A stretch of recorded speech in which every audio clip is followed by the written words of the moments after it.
sonhos.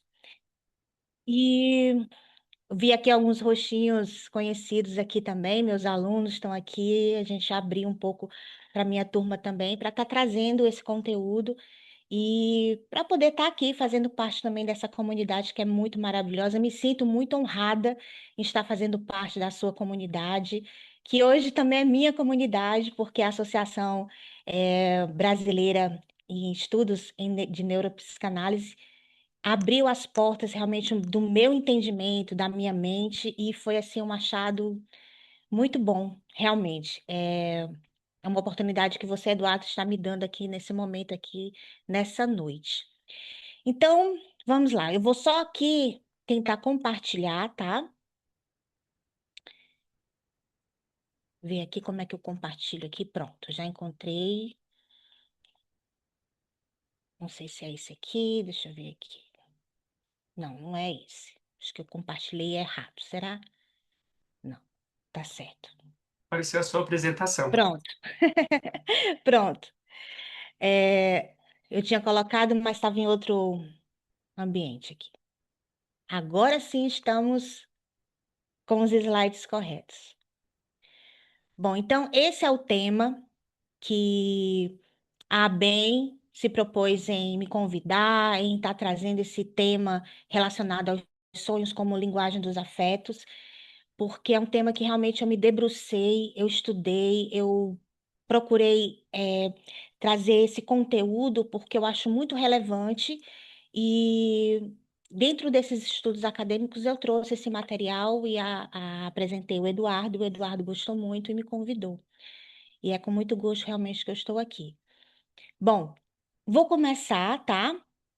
Só para deixar aqui claro algumas questões, como a gente está com tempo realmente de entrada, de saída, para que a gente não se delongue muito, e assim como o Eduardo, eu sou professora, e além de ser professora, somos pesquisadores, porque a gente sempre busca a base de tudo aquilo que a gente faz, então a gente acaba se delongando, a gente acaba se estendendo muito. E é natural para nós que colocamos sempre a base teórica para fundamentar aquilo que a gente defende, aquilo que a gente estuda, aquilo que a gente traz.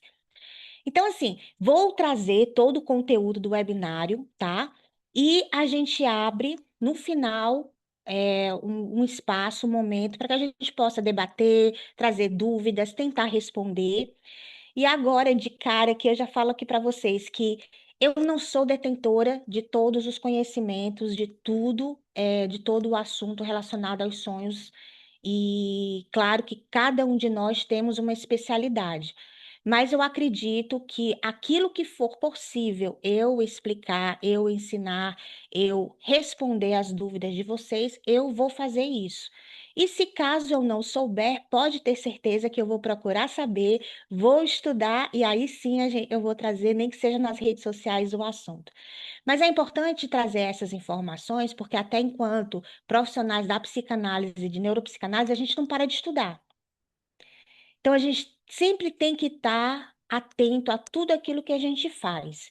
E a interpretação dos sonhos não deixa, não é um assunto isolado, é um assunto dentro do nosso meio, da nossa prática clínica, de como nós, enquanto profissionais, podemos fazer um manejo clínico mais adequado, trazer as hipóteses clínicas com mais precisão, até mesmo para trazer o que nós nos propomos, que é a qualidade e o bem-estar da saúde do nosso paciente.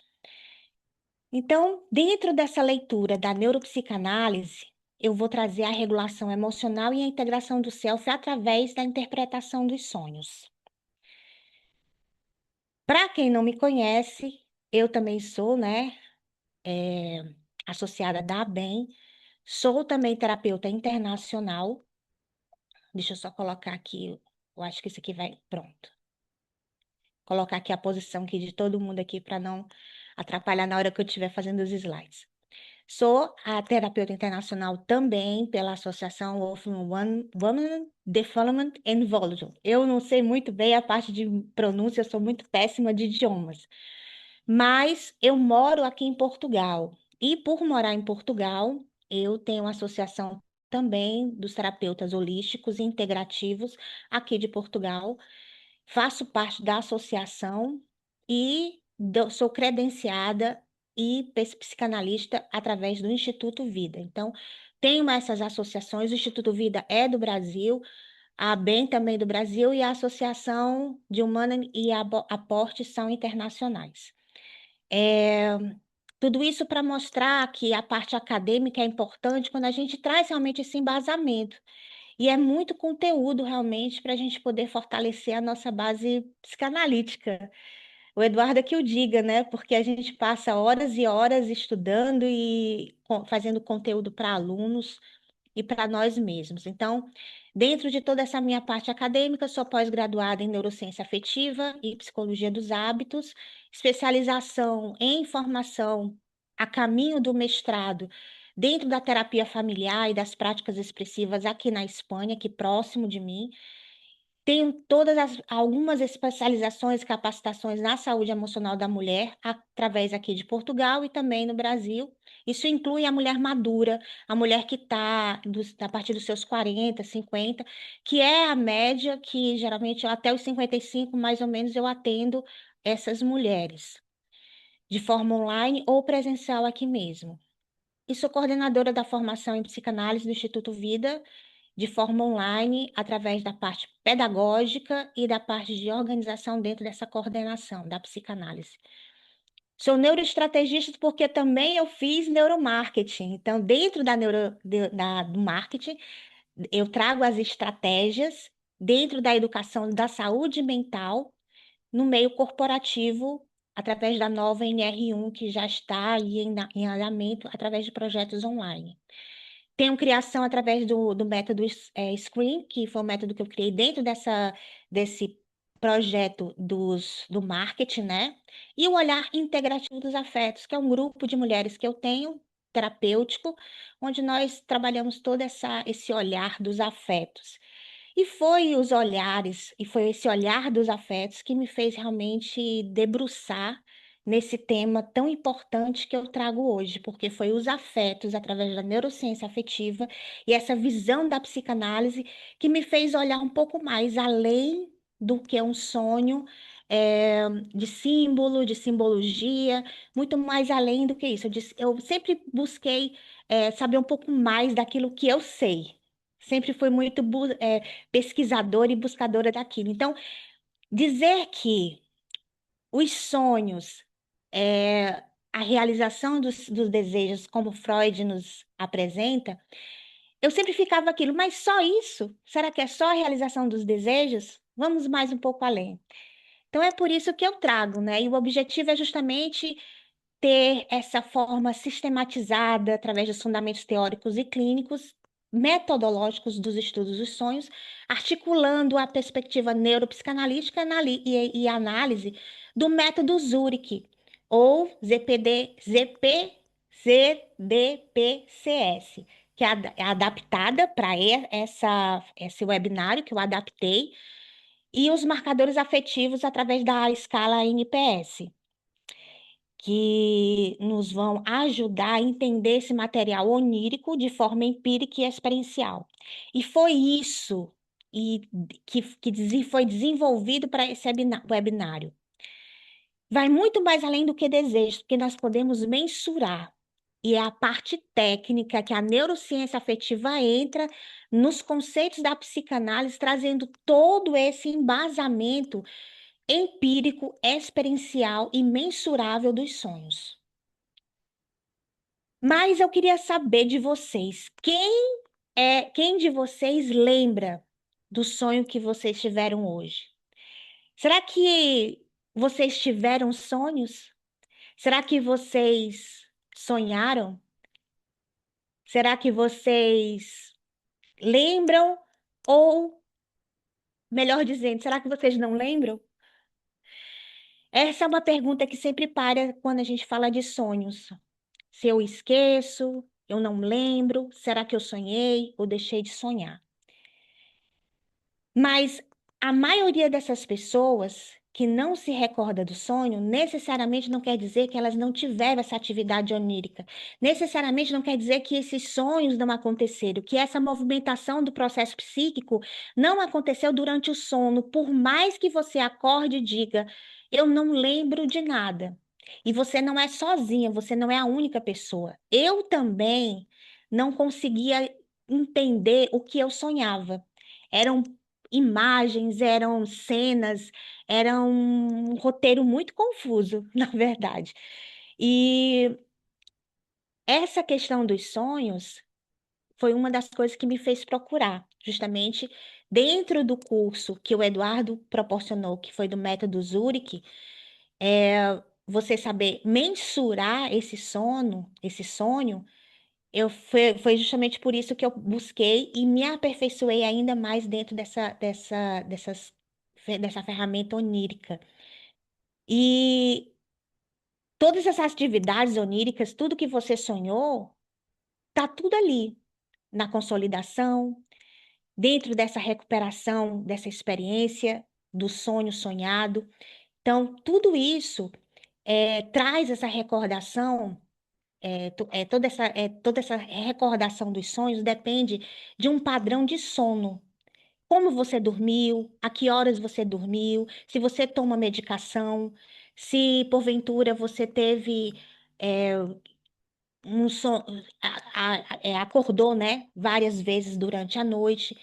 Então, esse despertar imediato após o sono REM é o que favorece essa lembrança.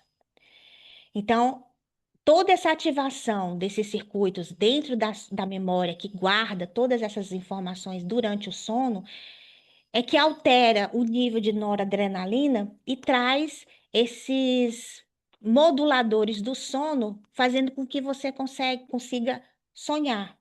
Mas tudo isso acontece mesmo quando você não lembra. Os sonhos não lembrados podem até cumprir a sua função psíquica, que são justamente elaborar os afetos, integrar experiências e manter a continuidade do self, que é a razão pela qual o esquecimento não anula o seu valor clínico. Então, chegar na clínica, você que recebe alguém que vai trabalhar a interpretação dos sonhos, e essa pessoa não sonha, diz que não sonha, que esqueceu do sono, alguma coisa assim, isso já faz com que seja um material clínico para a sua prática. Um material que você pode, sim, trabalhar dentro do manejo clínico. A questão é saber como você vai trabalhar. E é por isso que a gente está aqui no webinário. Na prática clínica, além de buscar os relatos, é importante criar justamente esses novos hábitos, fazer perguntas, registrar, solicitar os sonhos matinais do seu paciente, para que essa janela de recuperação entre o sono REM e o despertar possa trazer essas imagens oníricas de forma que favoreça o seu trabalho interpretativo. Então, levar sempre ao seu paciente: o que foi que você sonhou hoje? Perguntas simples. Ah, eu não sono. Mas por que que você não sonha? Como está o seu dormir? Que horas você vai dormir? São informações até mesmo quando a gente faz a nossa anamnese. Como está o seu sono, a qualidade do sono, se você toma medicação. Tudo isso inclui também nos nossos sonhos. E os sonhos como a linguagem dos afetos, dentro dessa leitura psicanalítica, através da neurociência afetiva, traz justamente os sonhos como se fossem, não fossem apenas imagens aleatórias da mente, mas a forma do cérebro expressar aquilo que ele sente, né, que nós sentimos e ainda a gente não consegue colocar em palavras. Então, os sonhos, ele vai muito mais além. São os nossos sentimentos, as nossas emoções, os nossos afetos que estão ali sendo elaborados através do processo psíquico. E é para isso que a gente precisa entender.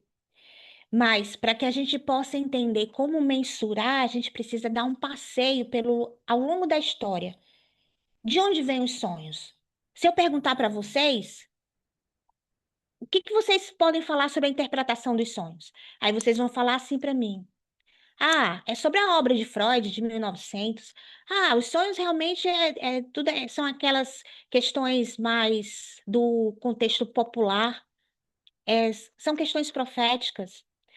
Mas a gente precisa entender por que que nós falamos isso. E aí vem um pensamento crítico. E aí é uma questão que eu trago sempre para em sala de aula. Precisamos sempre, dentro do meio acadêmico e profissional, a gente entender o que nós estamos falando e estudando. Porque nem sempre aquilo que a gente fala porque a gente acredita. Existe algo por trás. Quem foi que trouxe essas informações dos sonhos antes de eu pensar em Freud? E aí vem a One- Oneirocrítica, que é uma obra grega escrita por Artemidoro, lá de Éfeso, já do século depois de Cristo, século II depois de Cristo. Essa obra ela traz justamente um compêndio de livros onde Artemidoro vem falar sobre a questão de você sonhar com um cachorro, de você sonhar com uma cobra, informações simbólicas de forma universal, e daí vem as interpretações que hoje nós entendemos como misticismo, senso comum e outras coisas mais. Nessa obra, ele argumenta que os sonhos eram únicos para cada pessoa. E olha só que interessante, na obra diz que os sonhos são únicos e que a vida de um indivíduo influenciava os elementos que estavam presentes no sonho. Então, assim, a gente consegue entender por que que o que a gente sonha está ligado diretamente àquilo que eu vivo, àquela minha vivência, à minha experiência. Então, isso já era analisado desde essa época, do século II. Mas se a gente for um pouquinho antes de Cristo, o que que a gente vai encontrar nessa parte histórica? E aí eu trago a visão da Bíblia, por quê? Porque lá antes de Cristo, lá no livro de Jó, já vem em sonho, em visão de noite, quando caí em sono profundo sobre os homens, e adormeceram na cama, né? Então, abre os ouvidos dos homens e lhes cela a sua instrução, porque Deus fala de um modo e ainda de outro, porém o homem não atenta para isso. Em sonho ou em visão de noite, quando cai o sono profundo. E eu destaquei justamente essa parte em amarelo, porque mostra justamente em sono profundo, justamente naquele momento do sono REM. Até então, o que nós entendemos e que foi descrito a partir de Freud. Então, dentro dessa linha, então guardem isso que eu falei, o sono REM. Dentro dessa linha, a gente tem a tradição antiga, a gente tem a psicanálise clássica e a gente tem a neuropsicanálise, que vem através de Somes, Mark Somes e Panksepp, Jaak Panksepp, tá? A tradição antiga traz justamente essa questão preditiva, a profética, simbólica, mística, senso comum. Cada coisa que a pessoa sonha é de forma universal, mesmo que seja único e que representa aquilo que você vive, se você sonhar com cobra, é traição. Mas na psicanálise clássica, Freud vem a partir de 1900 para quebrar isso e colocar o quê? A visão do inconsciente. O inconsciente fala muito mais do que aquilo que nós tentamos interpretar a nível de simbologia. E aí, mais na frente, a gente encontra Mark Sommers. E a gente vai ver já já esse desenvolver dessa história. Então, dentro dessa fundação da leitura moderna, através da interpretação dos sonhos de 1900, 1899, e aí foi lançado para fechar o ano e começar o século a partir do ano de 1900, com esse sonho, foi quebrado justamente essa tradição de prever o futuro, de colocar simbologia. E quando eu falo de prever o futuro, simbologia, questões de sonho proféticos, eu já não estou entrando na espiritualidade. Por isso que eu trouxe anteriormente que bem antes de Antemindoro já se tem escritos bíblicos que se fala de sonhos. Mas é importante nós sabermos, enquanto profissionais, porque nós trabalhamos o homem como ser integral. Ele tem mente, corpo e espírito. E independente de religião, porque quando nós trabalhamos a espiritualidade, nós precisamos entender qual é a religião, qual é a espiritualidade dessa pessoa que nós estamos tratando, para que eu possa saber até que ponto eu posso lidar ou não e como essa pessoa lida ou não com a sua fé, porque é a espiritualidade dela que vai trazer o transcendente. Então, a profecia, o espiritual em si, a gente não está colocando nesse webinário, mas é importante que nós saibamos que isso existe para quem crê da sua maneira, através da sua fé.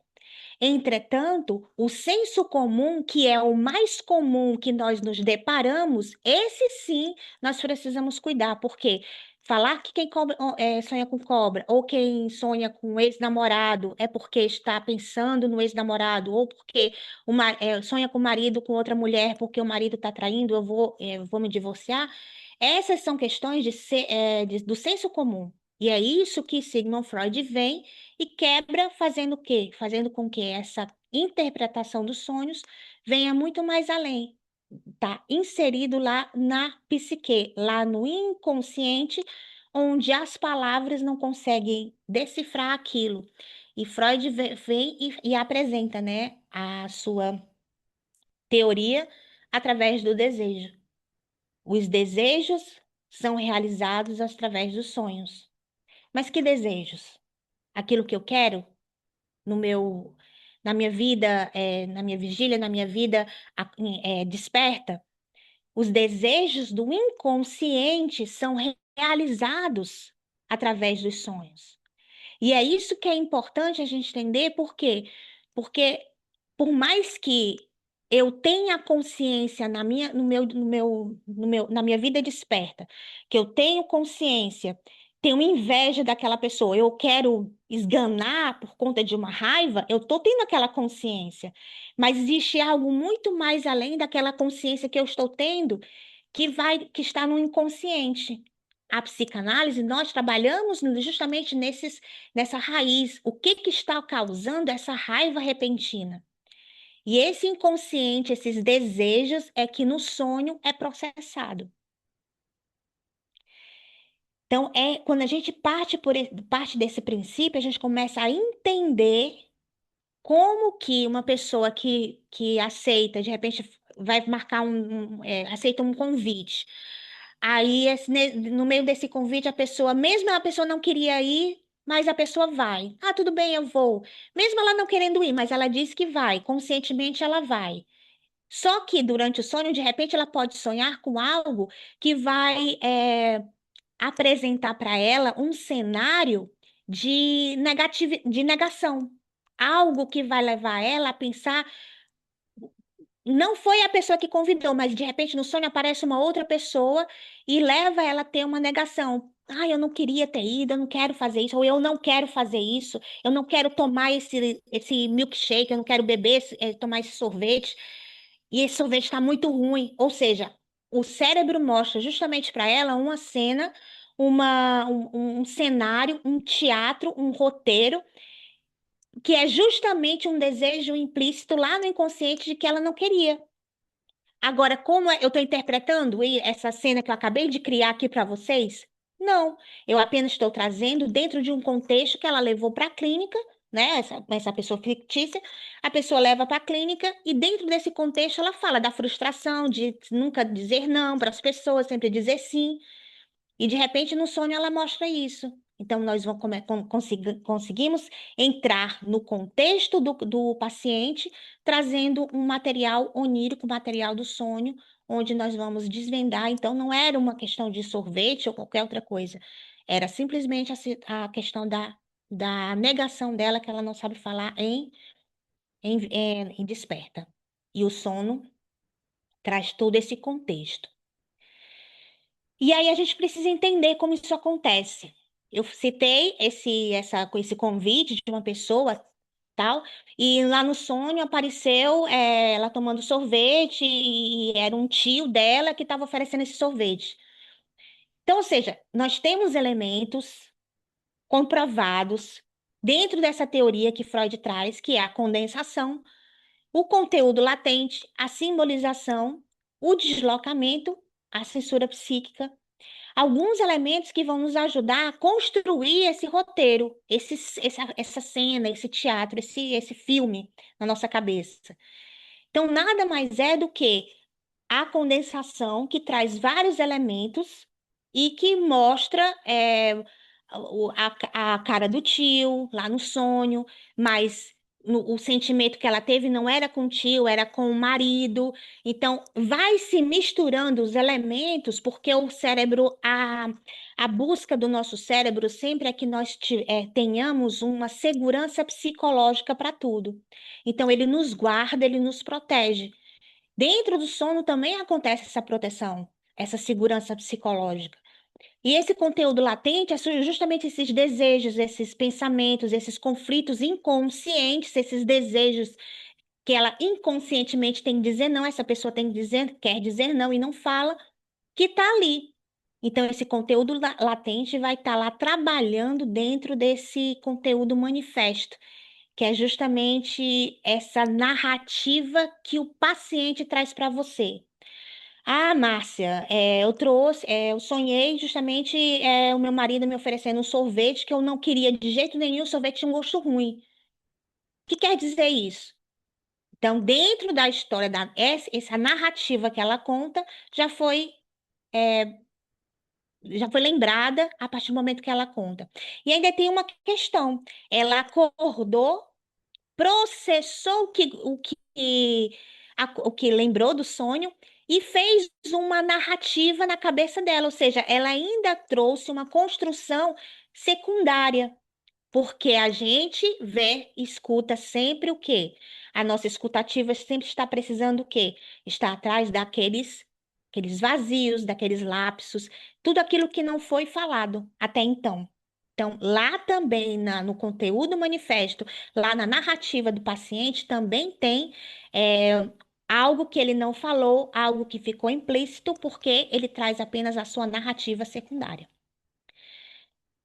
E aí eu trouxe aqui, construí aqui algo bem bacana aqui, porque meio que resume dentro desse aparelho psíquico de Freud.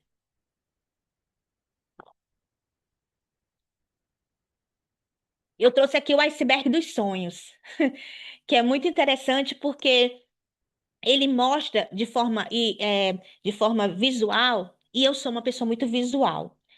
Por trabalhar com audiovisual, com marketing, com tudo isso, eu sou muito visual. Então, eu acredito que a parte visual também mostra para a gente com mais clareza aquilo que nós estamos construindo e aquilo que o próprio Freud falou através do aparelho psíquico.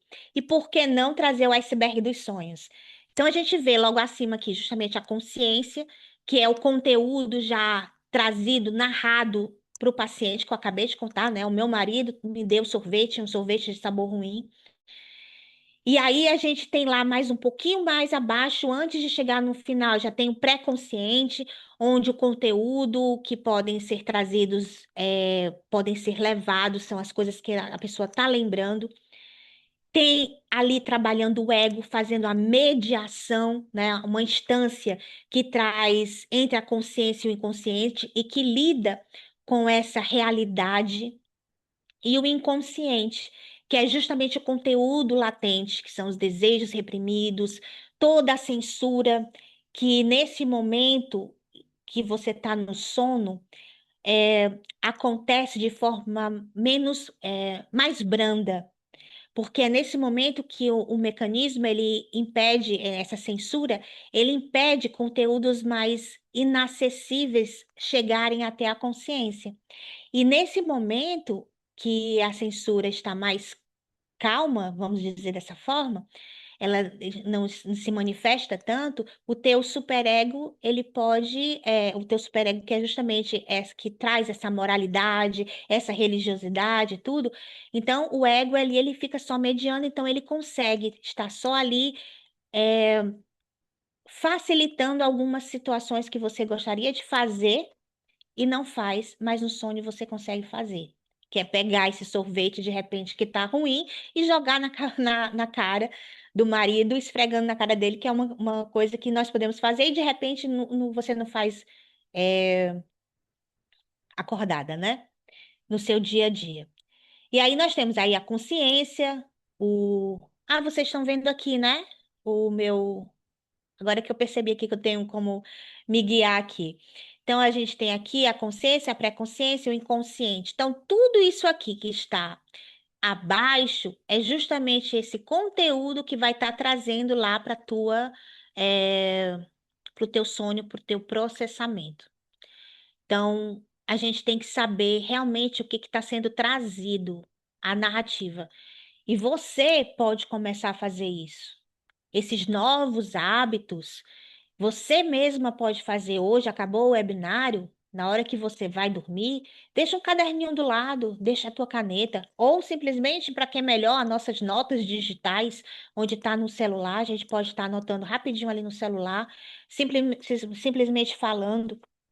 Então, ali vai te ajudando a sempre lembrar. Eu acredito que depois do webinário você vai conseguir até fazer isso através dos seus próprios sonhos e saber o que realmente está acontecendo nesse sonho que você está tendo. Então, a gente tem aqui essa pós-Freud, né? Essa ampliação aqui da psicanálise através de Jung, Bion, Winnicott e Lacan, alguns que eu trouxe aqui. Eles também falaram alguma coisa do sonho. Jung, ele traz o sonho como uma função para a individualização desse desenvolvimento do self. Olha a leitura dele. Bion, ele já fala do sonhar como uma metabolização contínua e emocional da experiência. Bion traz muito a experiência como funcionalidade para o sonho, a tua experiência dentro lá do sonho. Bion fala que transformar vivências brutas em elementos pensáveis, tudo aquilo que você vivencia no teu dia a dia ser expressa lá nos sonhos.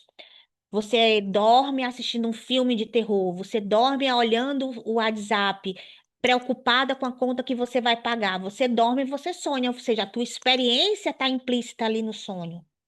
O Winnicott, ele traz o verdadeiro self e o espaço potencial. O sonho como uma expressão de criatividade subjetiva e através do grau da integração do amadurecimento emocional. Freud e Winnicott são dois teóricos, né? Freud, claro, a base, e vem o Winnicott, onde eu trago justamente essa integração do self como sendo uma construção ali dentro desse processo dos sonhos, esse processo onírico. E é um dos autores que eu trabalho, que eu venho pesquisando, e eu sempre tento trabalhar em cima desse teórico, que é o Winnicott, porque ele traz muito dessa base do holding, dessa base da segurança, dessa base de como você foi construída, e essa segurança todinha vem ao longo da tua vida, do teu desenvolvimento e trazendo essa construção do self. E quando ele traz essa expressão de criatividade, nada mais é do que a nossa energia, aquilo que a gente consegue, essa descarga energética, quando se realiza de forma compensatória os desejos nos sonhos, é essa criatividade sendo expandida, é algo ali que vai estar fazendo com que a a tua construção, né, o teu self seja desenvolvido, seja construído. E aí essa desfragmentação na vida desperta, onde muitas vezes a gente recebe pessoas eu trabalho muito com isso, em particular com mulheres que vêm com questões de identidade desfragmentada. Então, eu tenho todo um material teórico de base e eu tenho ferramentas para poder trabalhar essa identidade dessa mulher. E Lacan, a linguagem, o inconsciente estruturado como uma linguagem. O sonho lido através de cadeias significantes, metáforas, metonímias, tudo que é muito, que é hipérbolo, tudo que é muito de que é demais, tudo a gente coloca e Lacan traz essas linguagens. Tanto é que quando eu comecei a trabalhar mais, eu tentei ir por Lacan. dentro dessa linguagem do cérebro, dentro dessa linguagem que ele traz. Mas eu vi que não era muito o que eu gostaria de desenvolver nos meus trabalhos acadêmicos. E eu encontrei o Winnicott justamente essa base dentro dessa segurança, dentro desse desenvolvimento do amadurecimento emocional. Lembra que eu falei que precisa a pessoa acordar pouco antes, pouco depois do REM, do momento REM ali, né, do sono REM, porque tá ativado o sonho tá acontecendo, a pessoa acorda e ali lembra com mais facilidade, essa janela tá mais aberta. Esse sono REM, até então, até chegar nesse momento de Freud, até chegar aos anos 70, era considerado realmente um momento, a, é, a possibilidade da pessoa sonhar. Só que houve uma ruptura neurobiológica, literalmente, de forma bem poética, quando vem Robson e McCarlen, que são dois pesquisadores neurocientistas e um neurocientista e um pesquisador, eles trouxeram a hipótese da ativação síntese, que quer dizer o quê? O sonho nada mais é do que um ruído. São sinais gerados que vêm do tronco cerebral, que ativam o córtex. E o sonho seria apenas uma tentativa posterior dessa síntese cerebral diante das atividades neurofisiológicas, ou seja, não tinha significado algum. Então, houve-se uma quebra de tudo aquilo que Freud já vinha trazendo, que Freud já vinha sendo trabalhado. Houve uma quebra dentro da associação, dentro dos médicos, dos psiquiatras, justamente com essa teoria. E quando a gente dá uma olhada em todo o histórico, onde Freud fala do desejo, do símbolo, do inconsciente, a gente vê Robson dizendo que o sonho resulta da tentativa do córtex de dar sentido à ativação neural, de forma bem aleatória. Se houvesse uma quebra desse gerador do campo REM aqui, que é justamente o, a ponte, né? O cérebro aqui, logo no início mesmo, onde fica as emoções primárias. Então, se algo acontecesse isso, a pessoa não sonharia. Então, o REM o movimento rápido dos olhos. No momento que você está sonhando, esse movimento. Foi logo na década de 70. E o córtex, né, síntese córtex, é, ele constrói essa narrativa para explicar essa ativação. Então, acontece a ativação, o córtex, ele faz toda essa tradução, né, do que está acontecendo em forma de narrativa, em forma de história. Uma vez que aquilo não acontece por qualquer motivo, não acontece. Essa era a teoria, nada mais do que uma ativação energética. Mas aí chega a explicação neurobiológica. E Freud era neurologista e já trabalhava com toda essa ciência ao seu favor, porque mesmo sem conhecer, ele já buscava o entendimento do funcionamento cerebral. Devido a situações de não conseguir, na época, ele não ter subsídio suficiente para desenvolver uma neurociência que até então não existia, era neurologista, porque eu acredito que hoje Freud com certeza ele teria dado um up na sua vida acadêmica e teria justamente pulado para a neurociência. Então ele sempre buscou, não é à toa que a psicanálise ela traz esse basamento também dentro dessa ciência também, dessa evidência científica. E por conta de todos esses, e por conta nessa época dele não ter isso e precisava realmente continuar a sua vida profissional, então ele foi para a clínica, mas ele deixou todo esse esse vamos dizer esse compêndio, né, de materiais que Mark Soames vem e faz toda essa tradução e começa a estudar e a desenvolver toda a releitura, fazendo uma releitura, uma tradução, né, de tudo aquilo que Freud já fez com o trabalho da neurociência em cima, já com recursos, já nos anos 1900, 1999, já com todos os recursos, já no século XXI. E Somos, ele vem e mostra o sonho como um processo neuropsíquico, fazendo uma integração da neurociência com a psicanálise.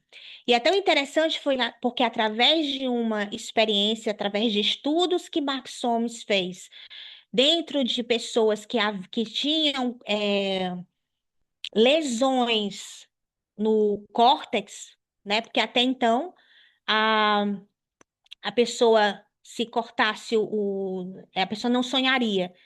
Entretanto, se houvesse uma lesão, a pessoa basicamente não sonharia mais. Só que mesmo com essa lesão, mesmo com esses estudos através da neurociência, Somers relatou que dentro desses estudos que a pessoa continuava sonhando. Então, existia é, uma contra teoria, né? Em cima dessa teoria de Robson, que mostrou justamente que mesmo a pessoa tendo essas dificuldades e mesmo não tendo essa ativação na ponte, esse sonho aconteceria também no córtex. Agora, se a pessoa tivesse uma lesão, esse sonho não aconteceria. Ou seja, se a lesão evitava que acontecesse o sonho no córtex, então sim, não precisaria. Eu sei que é meio complicado, eu estou tentando aqui repassar essas informações científicas, mas é para que vocês possam entender que até então, até no ano de 1970, lá nos anos 70, havia-se essa leitura de que o sonho só acontecia com o processo do sono REM. Mas Mark Soames veio e mostra que mesmo sem o sono REM, mesmo que não aconteça que há pessoas que têm essa falha, né, lesões, como acidentes, alguma coisa assim, o processo do córtex continuava a processar o sono. Agora, se a pessoa tivesse a lesão, esse sonho não aconteceria. É o sono não REM. Bom, o sonho não é apenas um símbolo, é neurobiologia. E essa ponte entre o cérebro, a mente e a experiência vem justamente trazendo essa interpretação simbólica para a neurociência, a neuropsicanálise.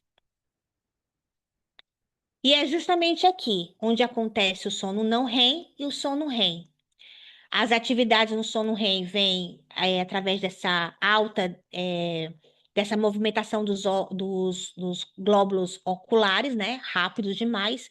E no sono não, sem o movimento dos olhos, é uma atividade que traz dentro do cérebro uma situação mais lenta, mais síncrona. Então, tanto no REM quanto no não REM, o sono depende do prosencéfalo. E o REM ele facilita, mas não é a causa do sonho. Então, essa foi uma grande descoberta que o sonho depende do prosencéfalo, ou seja, do Forebrain, de todo o córtex para poder acontecer o sonho, e não somente vindo pelo tronco, como Robson havia falado. E aí, quando a gente entra em toda essa contextualização, a gente precisa entender como isso acontece. E aí vem a decodificação desse cenário, dessas informações, dessa história narrada no sonho, através dos sistemas afetivos e essa regulação que o sono traz.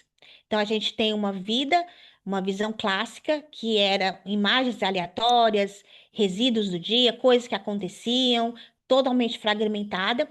E com a visão da neuropsicanálise, a gente encontra é, como essa história aqui mesmo, uma luz, porque mostra que o sonho é um espaço simbólico onde os afetos intensos são transformados em cenas, personagens, traz uma narrativa, traz uma vida, traz um sentido. Lembra que eu falei de Winnicott, que traz justamente essa construção do ser? Então, esse sentido de existir começa a tomar forma quando a gente traz a neurociência afetiva para a leitura do inconsciente, a leitura dos sonhos no inconsciente, porque ela vai estar interpretando, vai estar trazendo essas cenas, essas informações com mais nitidez. E dentro desses sistemas,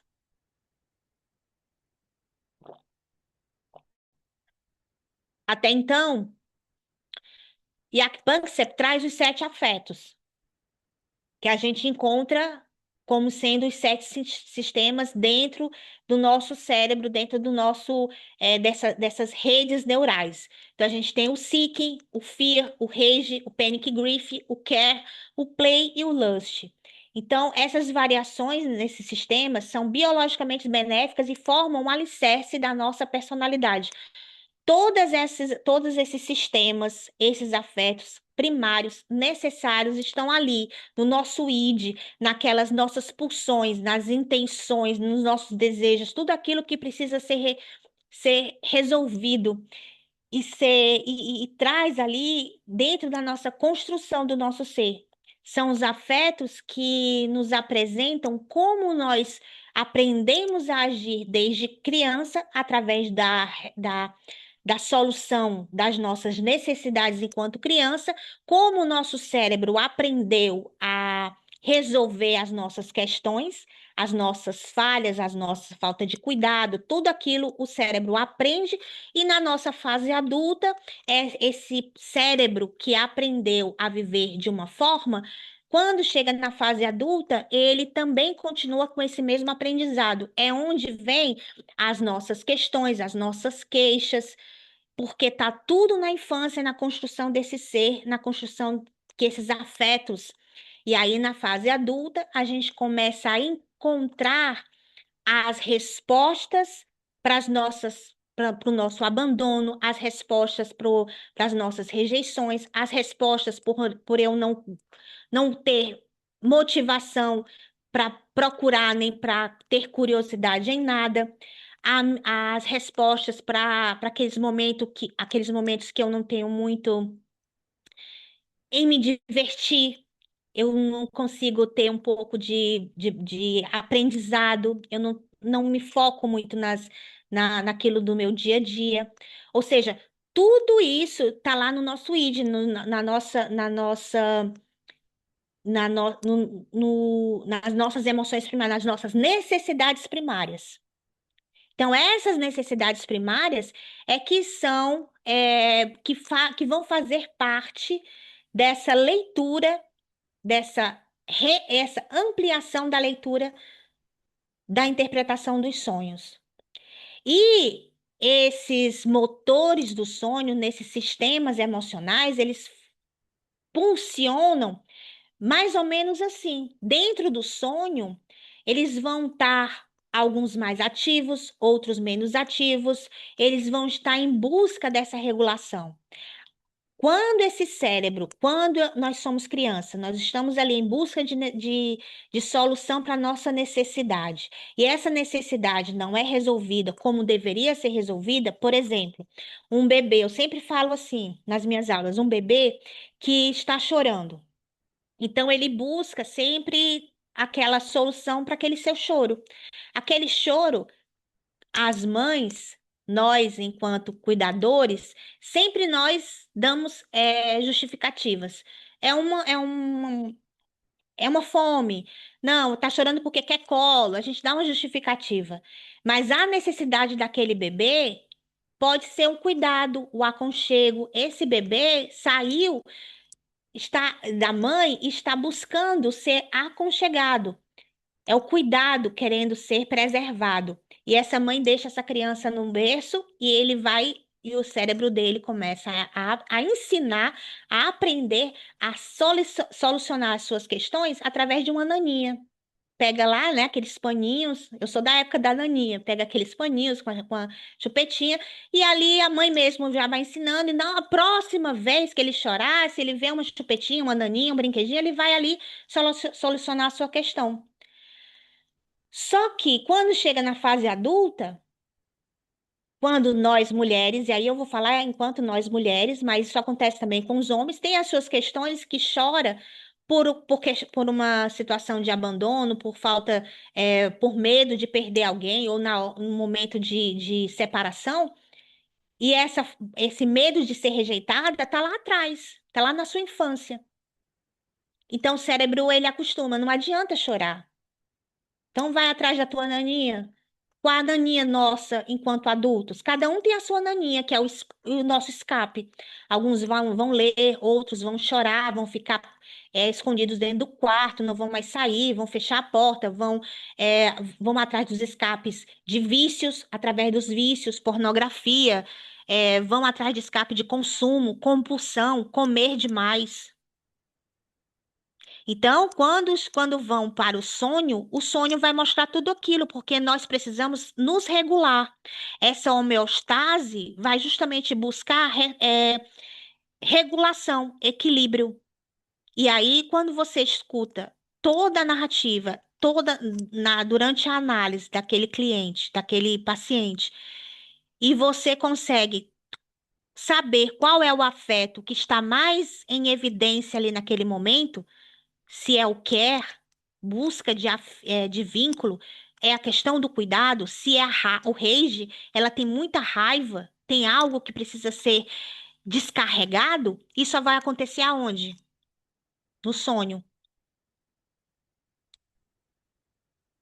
Esses insumos, essas histórias, elas acontecem, passam por uma catálise afetiva, o cérebro une todos esses elementos de forma cronológica, passa por uma simulação interna, o ambiente de baixo input sensorial permite testar respostas, o ego ali fica só mediando, a censura psíquica está deixando fluir, acontecer, e aí vem o resultado, a reorganização, as memórias afetivas tudo, mesmo sem entender, por isso que quando a pessoa chega na clínica, e mesmo sem entender o que sonhou, e até mesmo você pode estar pensando, eu não lembro de nada no meu sonho, está acontecendo o processo.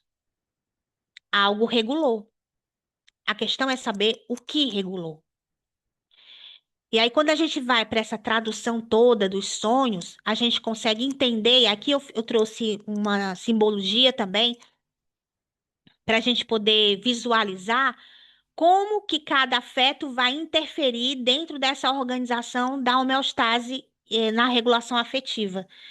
Por exemplo, o seeking, a busca no sonho, vai ser geralmente assim, através de pessoas caminhando, procurando, abrindo portas, entrando, é, algo que possa ser de curiosidade.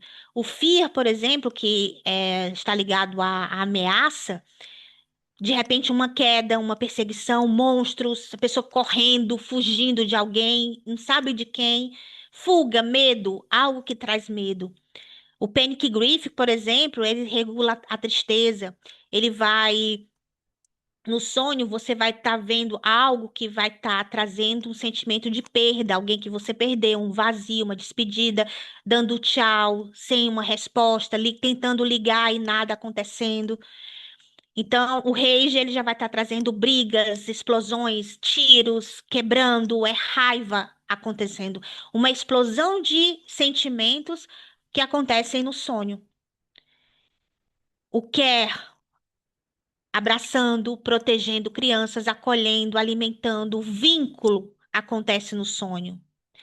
E o vínculo, o abraçar, o acolher, é diferente do lust, que é o beijo, a sedução, a proximidade, que é um cuidado mais voltado para o sexual.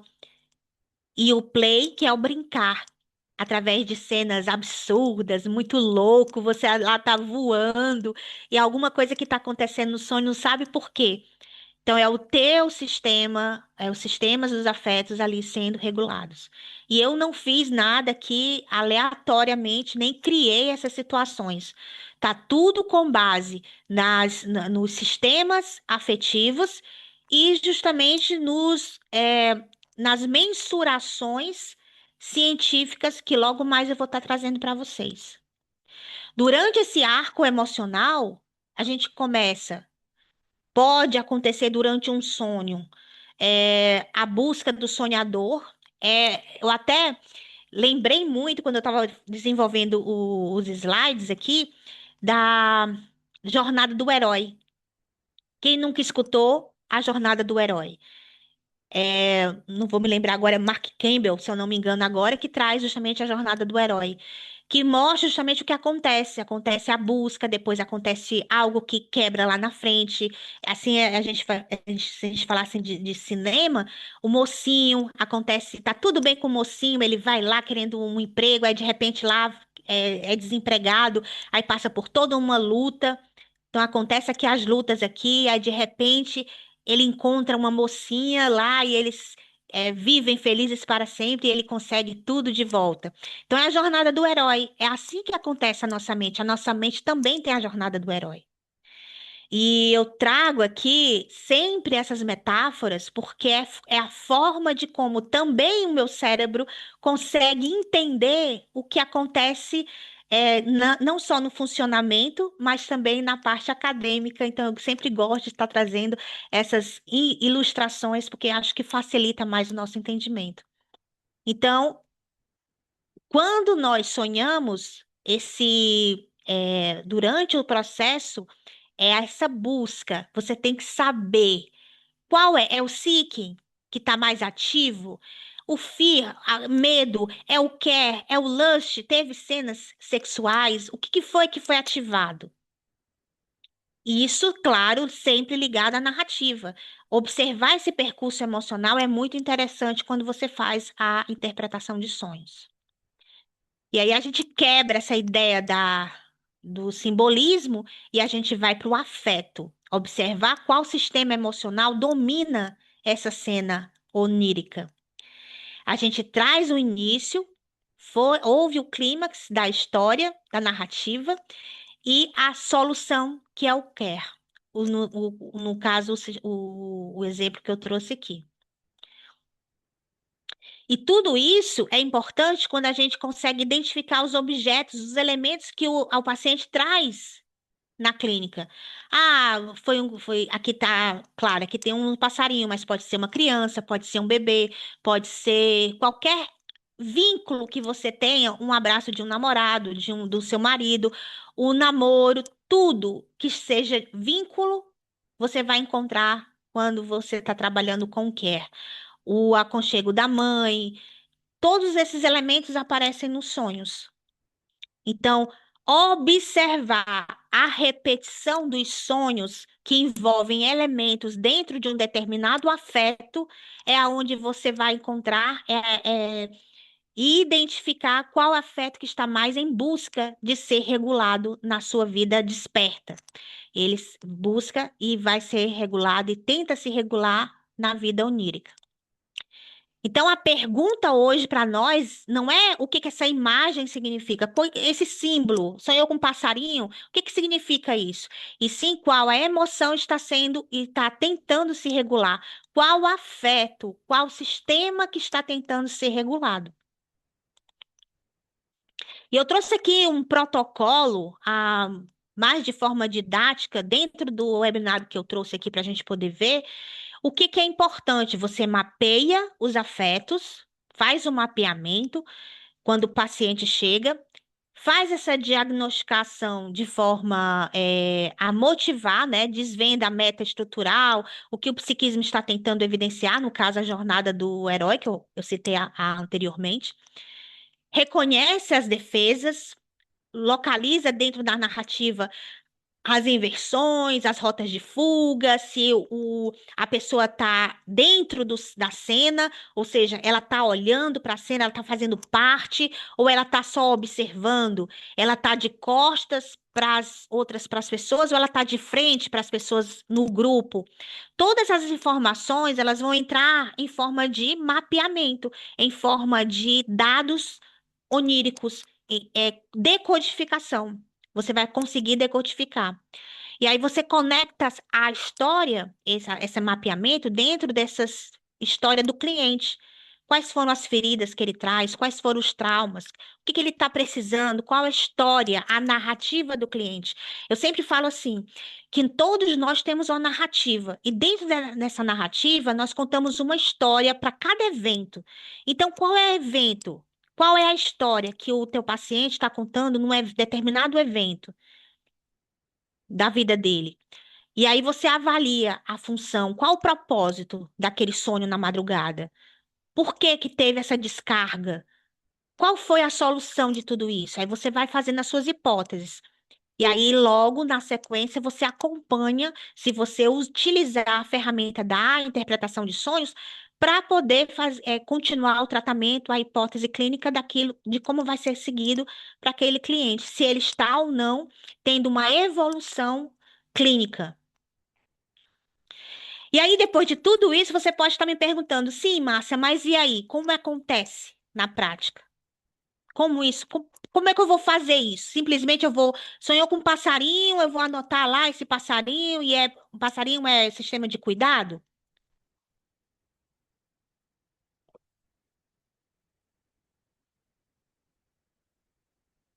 Nós temos a escala NPS, através da neurociência afetiva, nós temos a escala NPS, onde a escala NPS, ela vai mensurar, hum, pode ser até no primeiro encontro, na sua anamnese, nas primeiras sessões.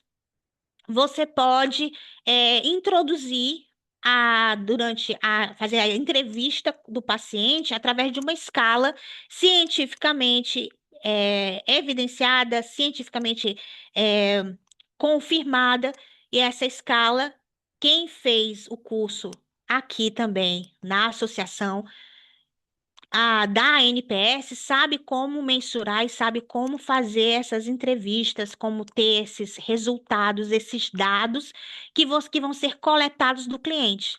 Então, ele responde umas perguntas e tem um resultado. Através desses resultados, eu consigo mensurar. Então, aqui vocês estão vendo aqui um resultado. Nesse resultado aqui, a busca dessa pessoa, dessa paciente aqui, deu altíssima.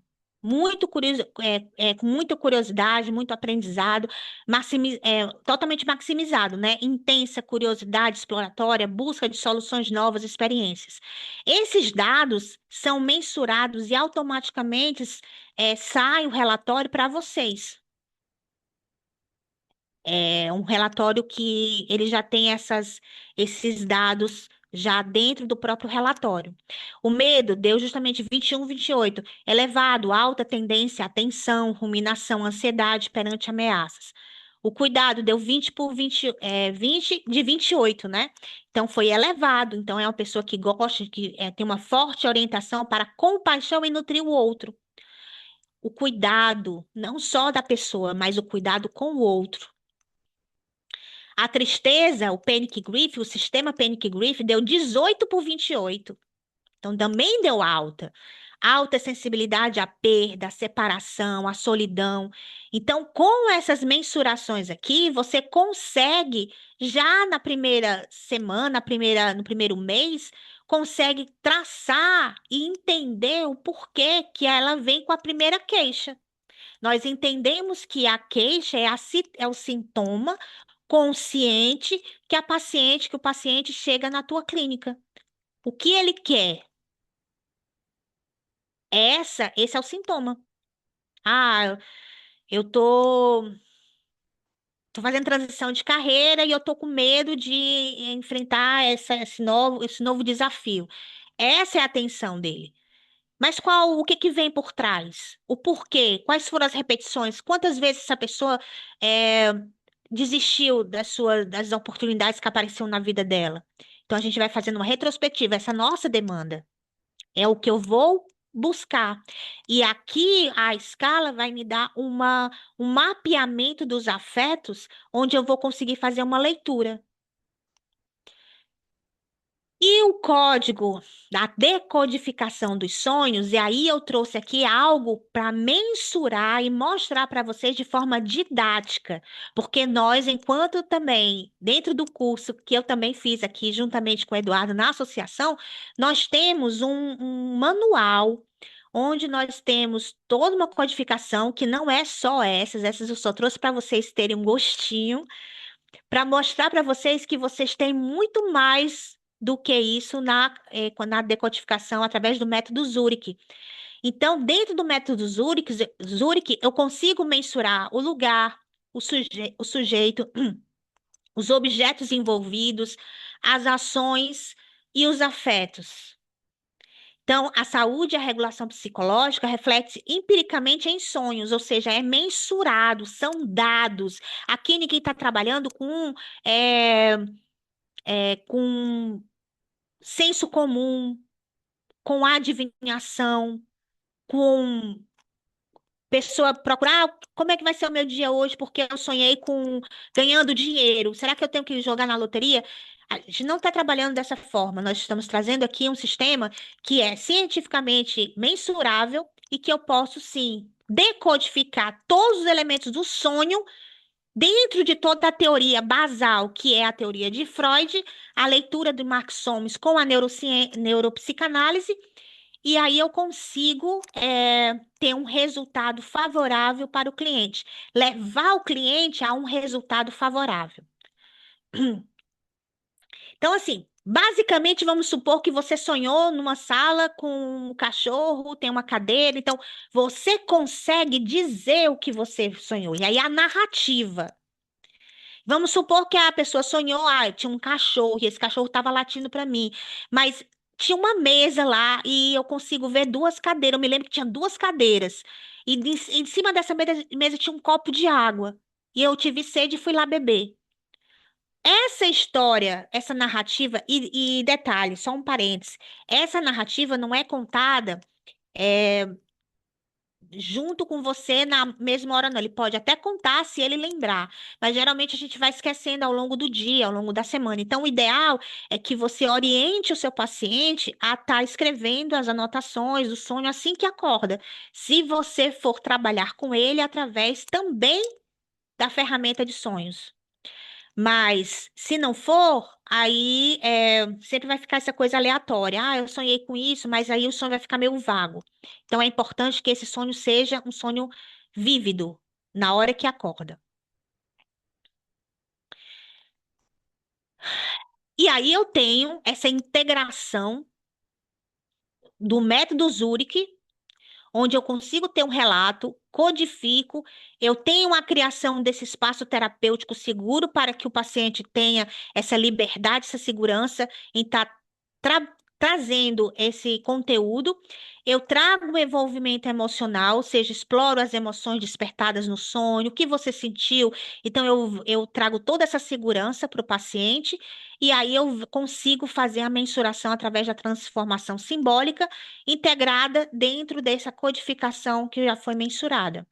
E com a escala ilustrativa aqui, que eu trouxe, essa escala ANPS, eu vou saber identificar que lá no momento que ele estava com o cachorro e com que viu lá a mesa, que teve sentiu vontade de tomar água, de repente o cuidado dele aqui ou o medo dele vai estar mais aflorado, vai estar mais ativado.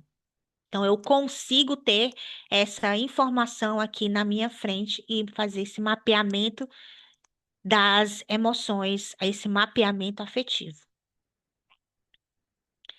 E aí você pode estar perguntando assim, sim, Márcia, tudo isso é muito conteúdo, é muita informação, eu já sei que tem como mensurar, como acontece na prática. E aí eu trago para vocês um caso, e aí foi com autorização, e só não vou entrar em alguns detalhes por conta da própria paciente que pediu essa preservação, mas ela abriu mesmo essa autorização. Entretanto, a gente já vou aqui a ampliar o nosso entendimento, que eu trouxe só para ilustrar o nosso entendimento da mensuração dos sonhos, porque aí a gente não vai entrar na supervisão e a gente não vai analisar, né? Nem vai trazer, mas só para vocês, que eu não vou trazer muitas informações, mas só para vocês saberem como isso acontece na prática, tá bom? Então, eu tenho aqui esse caso dessa gestora, que o conflito central dela, que ela chegou na clínica, né? Eu faço atendimento online, chegou aqui comigo e ela tem medo, um medo histórico de traição, de perda, e ela teve um trauma aos 20 anos. E um vínculo conjugal, ela tem, versus, né, em contrapartida, atualmente ela tem um vínculo conjugal sólido, né, que ela sempre fala assim, mas com uma tensão de distanciamento afetivo. E o objetivo dela, então eu disse, sempre a pessoa vem com uma necessidade. A necessidade dela era de preservar o casamento. Essa era a necessidade dela. Olha, eu tô com medo. Ela falava assim comigo, eu tô com medo, então eu quero preservar o meu casamento. Então, logo na primeira semana, eu fiz a escala NPS com ela, mapeei os afetos, e é tão interessante porque durante o mapeamento, quando você faz esse mapeamento, às vezes você pode fazer de forma online e você pode fazer presencial. No meu caso, é online. Como é online, as perguntas a pessoa vai respondendo e eu já vou vendo ali, ela vai respondendo, ela vai respondendo, eu vou perguntando, ela vai respondendo. E você consegue ver a hesitação da pessoa, o pensamento, você consegue mensurar o tempo que ela teve dificuldade em responder uma pergunta. Então, tudo isso ali você pode ir lá e vai estar ali no teu relatório, nas tuas identificações. Se levou a sessão toda. Então, tudo isso você pode mensurar. Então, dentro dessa escala, desse mapeamento dessa mulher, eu identifiquei aqui, que foi justamente o que eu mostrei para vocês, que foi 28, 28, uma pessoa que tem altamente orientada aos vínculos e às experiências, então, uma pessoa muito ligada, olha aqui, ligada aos vínculos. Então, qual a preocupação dela? Preservação do casamento. Tem muito medo, alta sensibilidade à ameaça. Então, eu já identifiquei em cima da queixa dela.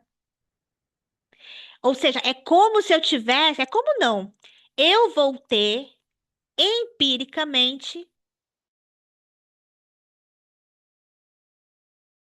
da análise enquanto ela está sendo vivenciada. Porque a análise é assim, ela vai sendo vivenciada a cada sessão. E ali eu vou conseguindo ter essa evolução. Não trouxe aqui, e porque ainda está em andamento, né? Mas sempre quando você 4 meses, 6 meses, mais ou menos, a gente faz uma nova reavaliação e a gente consegue identificar qual afeto que voltou à sua homeostase, continua ativado ou precisa ser trabalhado mais. Como eu trabalho também na terapia integrativa, então eu consigo trabalhar com práticas expressivas. Então eu vou estar trazendo sempre uma prática expressiva, vou sempre trazendo um filme, sempre vou estar trazendo ali algo para que possa estar sendo elaborado aquilo para a questão que a cliente traz. E o método Zurich, a gente identificou, né? Cenário, sujeitos, e é tão interessante porque a gente vê a condensação acontecendo. Eu vi o meu tio, mas parecia o meu pai, e ele me dava um caderno que parecia o caderno que a minha mãe me deu. Ou seja, a condensação, a história vai acontecendo, mas nada mais é do que você mesmo, do que você mesmo ali sendo representado por essas pessoas, por esses objetos, porque é você que está sendo regulada. Não é o fato de acontecer uma morte, eu vi o meu tio, eu vi o meu pai doente, vai ter uma doença. Não.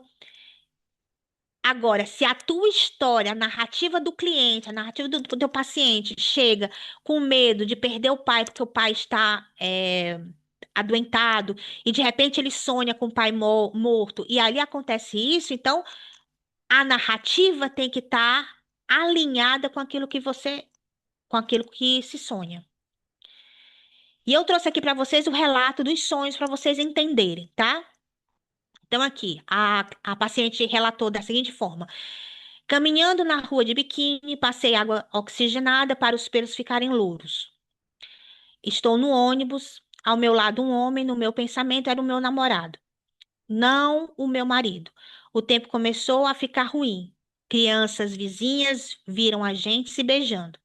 O homem desce do ônibus, eu desisto de descer e digo: eu não posso, eu sou casada. e mostro a aliança. O homem volta para o ônibus, me abraça e deitamos. Então, assim, se a pessoa chegar e contar toda essa narrativa dessa forma, né? Como a pessoa fala para você, ou você receber aquele relato escrito logo após que a narrativa, que aquela janela onírica está aberta e a pessoa consegue escrever, se a pessoa chega para cá e se você não tem o entendimento de como acontece a interpretação de sonhos ainda em psicanálise, porque é importante dizer que na psicanálise já acontece dessa forma. A paciente chega, você faz aquela análise, recebe o sonho e ali você vai e devolve para a paciente para que ela possa elaborar dentro daquela narrativa. Porque se você, dentro desse relato aqui, e aí quando você entra com a neurociência, você consegue realmente mensurar em dados.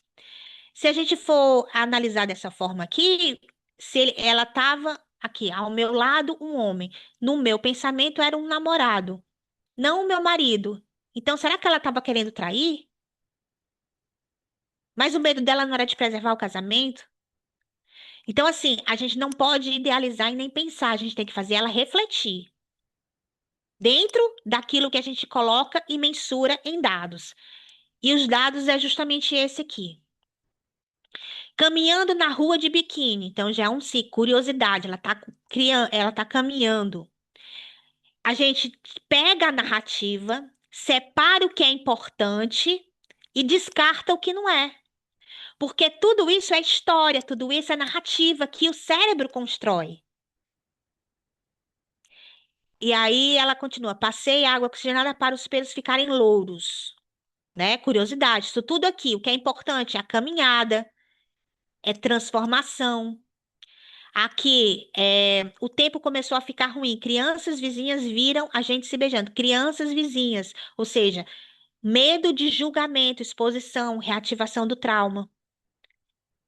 Desisto de descer e digo: eu não posso, sou casada. Posicionamento, o ego intervém ativamente para regular a ansiedade. Eu não vou, eu sou casada. Então, assim, se a gente trouxer essa narrativa e a gente ficar somente com aquilo que é importante, a gente vai entender, dentro da narrativa da cliente, as questões que ela precisa e que o cérebro está puxando ela para regular. Ônibus me abraça, quer. Então, sempre quando você vê essas questões, e isso eu não estou falando que no próximo sonho que você tiver, ou a paciente que você vai pegar, se ela disser isso, você vai mensurar dessa forma. Não. Eu estou dizendo que existe uma decodificação dentro de um sistema científico que se chama método Zurich, onde lá eu vou ter um manual que eu vou estar analisando, cruzar os dados, e esses dados, depois de cruzados, eu vou ter esse resultado. Por isso a importância da gente agregar capacitação dentro da nossa linha profissional, para que a gente possa saber o que eu estou fazendo, para não ficar no achismo.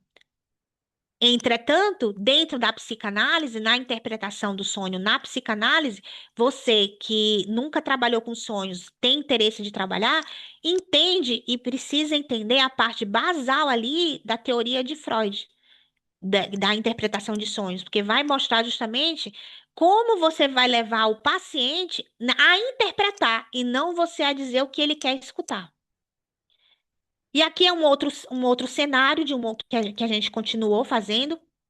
A série eu já tô com um tempo com ela, a série dos sonhos. E em outro momento ela trouxe: olha, Márcia, ela me avisou: Márcia, eu tô com outro sonho. Eu já anotei aqui. Então, na próxima sessão você vem e traz. Aí ela foi e disse: estou em uma sala, um escritório nua. O vidro da sala é jateado, tem homens do lado de fora. Estou com muita vergonha. Então, eu já vou passar aqui pro próximo para a gente poder correr com o tempo aqui, porque eu não sei que horas são, Eduardo. Estou aqui me estendendo. Mas já vou ler aqui na codificação. Então, na codificação, a gente consegue identificar aqui: nua, medo, né? Estou em uma sala no escritório nua. Já tem nua, medo, por quê? Dentro desse espaço contido, condenação do afeto, medo extremo de julgamento. Ela disse que estava nua. E dentro da narrativa dela, nós entendemos e ela entendeu, né, que se trata dentro do sonho dela ali que é algo que possa ser julgada. Aí o vidro da sala jateado, é todo desfocado, né? Tem homens do lado de fora, eu estou com muita vergonha e medo que eles me vejam. Então, sentimento, medo. Então, toda essa narrativa aqui já está aqui. Uma mulher me ajuda a me esconder. Ah, ficou meio escondido aqui, mas é justamente o quer, né? A medo de se esconder. Está ali já, o rage está acionado ali. Aí vem, não tem problema, o quer mais o think, ajudar outras mulheres. Aí não tem problema, este é o meu marido. Então ela já confirma, pertencimento. Ela afirma. Então são dados que a gente pode mensurar. Já na outra, para finalizar essa sequência de sonhos que eu trouxe dela, já vou passar para o próximo aqui. A gente tem aqui, nessa sequência, já ela diz assim: aviso que quero um número 4 numa rifa. Era o número que ela tinha sonhado. Começa a ver que querem dar um prêmio para outra pessoa. Reclamo, fui eu que comecei. Então, já tem uma defesa. Mais uma vez o SIC é ativado. Lembrem a escala NPS dela, o SIC dela tá lá em cima. Então, sempre o SIC está ativado no sonho. E é interessante a gente trazer essa informação, porque quando o SIC que está envolto, o sistema SIC, que traz a expectativa, que é a movimentação, que traz a dopamina, que trabalha com a dopamina, ele vai sempre estar te motivando a procurar alguma coisa. No sonho, é justamente ele que faz a motivação da homeostase acontecer. Ali trazendo, não ele específico para a homeostase, mas ele vai estar ativação de aprender, de fazer isso, aquilo, outro. Então, ele vai estar sempre incentivado. Então, reclamo, fui eu que comecei. Aí vem o sobrinho no colo, aí é o quer, cuidado. Caneta não escreve, a falha de comunicação, pico de ansiedade, porque uma vez que a caneta não escreve, a pessoa pode estar, né? No caso dela, ela disse que estava tentando escrever, a caneta não escrevia, então ela estava ansiosa porque ela queria que a caneta escrevesse. Vou trocar de roupa. Uma vez me disse que a gente está, que eu estou usando é da outra. Uma voz me diz que a que eu estou usando é da outra mulher. Então ela já vê uma outra mulher no sonho. Eu me desespero e sinto nojo, porque ela está usando a roupa de outra pessoa. Mas depois olho bem e vejo que a roupa, na verdade, é da minha irmã, né? Da minha irmã. Aí ela se sente alívio. Logo, houve uma identidade familiar que venceu o trauma, né? No caso aqui da traição, porque estava dentro da narrativa do contexto que ela trouxe. E aí a gente consegue ver essa matriz evolutiva. A posição do eu, o sonho, dentro dessa ambivalência. Sonho um trazendo essa ambivalência. Ela não sabia muito bem quem era. Depois de um certo tempo, houve uma transição. Ela já estava mais confiante. Ela já estava dizendo, é meu marido, né? Acho que foi isso no outro. E aí, o sonho 3 já vem a ativação da defesa. Ela reivindica. Então, ela tem um posicionamento aqui. Não, não é da outra mulher, é minha, né? É da minha irmã, ou seja, tem um aconchego, tem um cuidado ali resolvido. O afeto central é justamente uma exposição muito ativa no primeiro sonho do seeking versus o fear, que estava ativo. No segundo sonho, o fear versus o care. E a identidade resolvida, o care e o seeking. E a resolução dos problemas no primeiro, houve um compromisso e uma culpa atenuada, uma segurança restaurada, porque no sonho 2 ela afirma meu marido, e no sonho 3 ela tem um alívio de pertencimento. Então a gente vê uma evolução. A linha foi traçada dessa forma. SIC muito ativado, o FIR muito ativado no início da evolutiva da série de sonhos, mas no final o SIC já não estava com tanto medo, né? Ela já não sentia mais medo, não estava tão ativado no sonho, foi regulado. E o QER, a linha sempre intercedendo em todos os sonhos. Então, a gente tem uma ambivalência, trazemos o estabelecimento de fronteiras e uma identidade protegida. As três fases do sonho dentro dessa evolutiva da cliente. E aí a gente tem uma regulação preservada, onde os sonhos mantêm uma coesão narrativa e transições suaves, porque até a transição também é importante. A pessoa fez uma transição de um canto para o outro de forma suave, ou ela foi abrupta? De repente estava aqui, aí o cérebro é como se ele, a clivagem, né? Ele quebra aquele momento onde ela vai atirar, porque é muito forte, né? Um sonho de repente que a pessoa está atirando. Aí o cérebro intervém, fazendo uma quebra, uma clivagem, e aí já parte para outro sonho. De repente ela já está tomando café na casa da mãe dela. Então ela não entende porque saiu de um canto para outro. Então algo acontece ali no cérebro, preservando e entende que aquela cena, se continuasse, a pessoa não iria suportar. Então, sempre a segurança psicológica.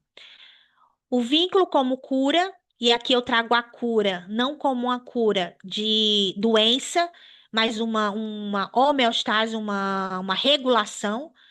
O inconsciente da paciente está equipado para lidar com as tensões, né? Foi a análise que eu fiz. E ela usa seus altos scores de care, ou seja, ali para manter. Sempre há um cuidado. Sempre o care vai estar cuidando ali daquela paciente durante. Então, o aparelho psíquico dela, ele já está equipado e consciente. Agora, isso por quê? Porque foi tido uma consciência gradativa dentro dessa análise dessa paciente. E a paciente utiliza-se o micromundo onírico para testar, expor limites, ou seja, fica nua, como ela fala, coloca, falou dos pelos dourados, né, do corpo e tudo mais. Então, ela usa, sempre está utilizando o sonho para fazer esse laboratório. Então, a gente valida a capacidade regulatória, explora o trauma da paciente e foca nos limites do vínculo dentro dessas implicações do setting terapêutico. A prática clínica ela tem que ser construída na narrativa do cliente. E não é uma, duas, três, quatro sessões. Eu já estou há quase quatro, estou há quase 6 meses. Então, é uma continuidade, é algo que é bem contínuo. Então, o sonho pode ser compreendido como a expressão possível e muitas vezes disfarçada de uma necessidade afetiva que busca regulação, vínculo, sentido e continuidade do self. Tá até errado aqui. Trata-se de um trabalho organizado que eu trago é, dentro desses meus estudos neuroafetivos.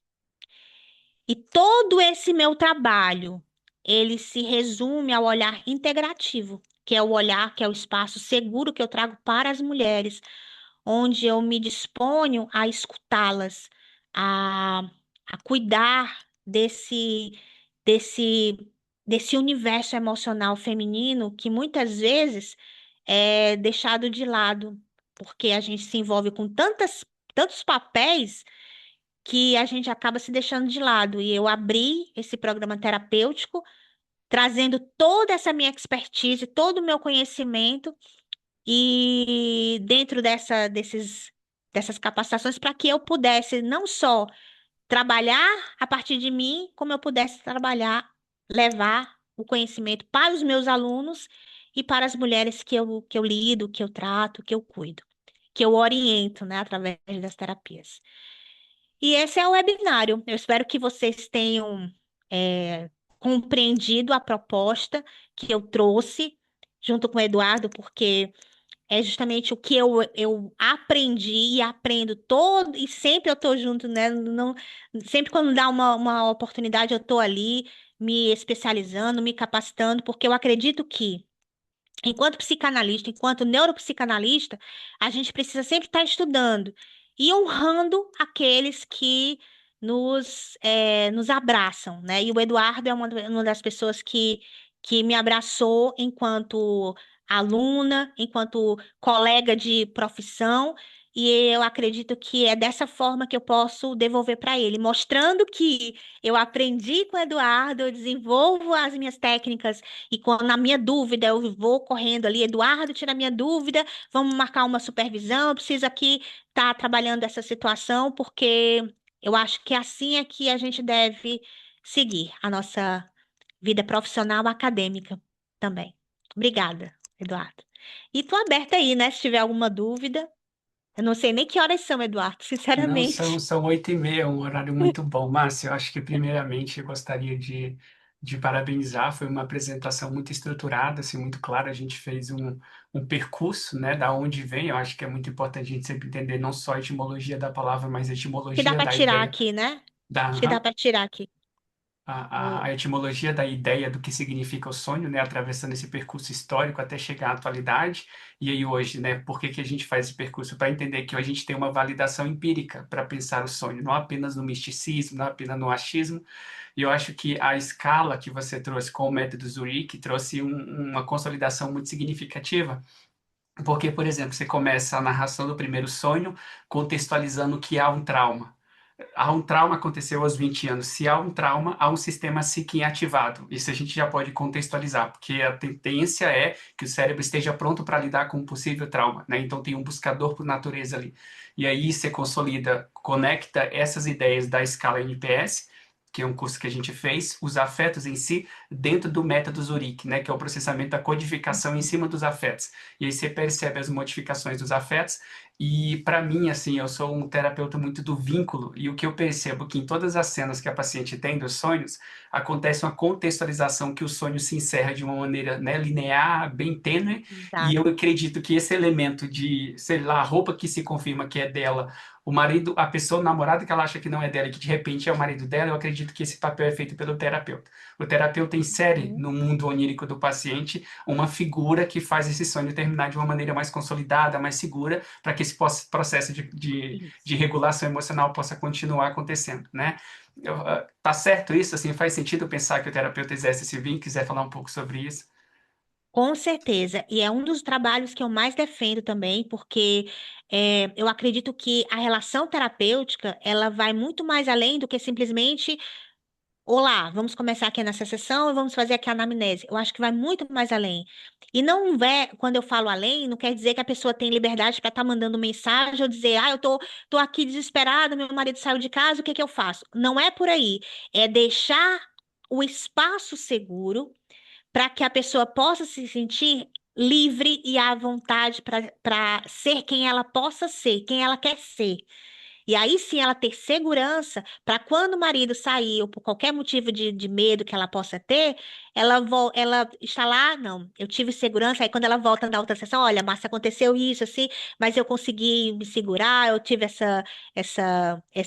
isso assim, essa ação, e eu consegui regular os afetos. Ou seja, trazer também a consciência do paciente, a linguagem neuroafetiva porque essa linguagem ela é muito boa. Se todos os outros profissionais, o psiquiatra traz uma linguagem, o psicólogo traz uma linguagem, a psicanalista, nós trazemos uma linguagem. Por que não a neurociência não pode trazer uma linguagem para o paciente?